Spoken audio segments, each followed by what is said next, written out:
Hi guys, hi everybody. Now I make butter chicken. This one guys, breast chicken 1000 grams. You cut like this guys, ha? Oh, you cut like this 1000 grams chicken breast. I marinate 10 minutes. This one ginger and this one garlic. This one guys ginger. Remove the skin and see this one. Okay, this one 1/2 teaspoon. This one and this one same. So first marinate to the chicken, ginger and garlic and salt. This one guys, iodized salt. After 10 minutes, second marinate guys, this one yogurt 1 cup, labna 2 tablespoon. This one guys, 2 tablespoon. And then mix this one,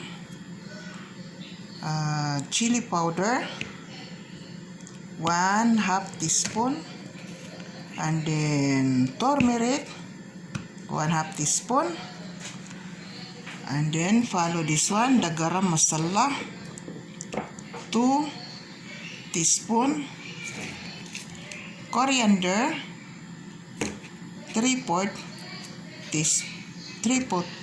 teaspoon, cumin 3/4 teaspoon. You marinate 10 this one 10 minutes, and then this one you mix this one. I said this one mix together, this one,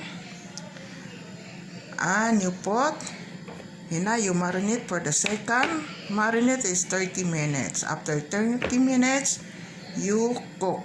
Okay, so this one marinate 30 minutes. The next video you see how to make the sauce.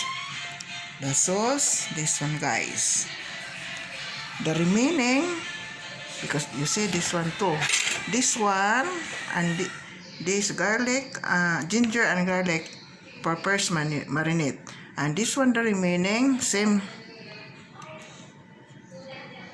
this one equal this one. So this one for the sauce.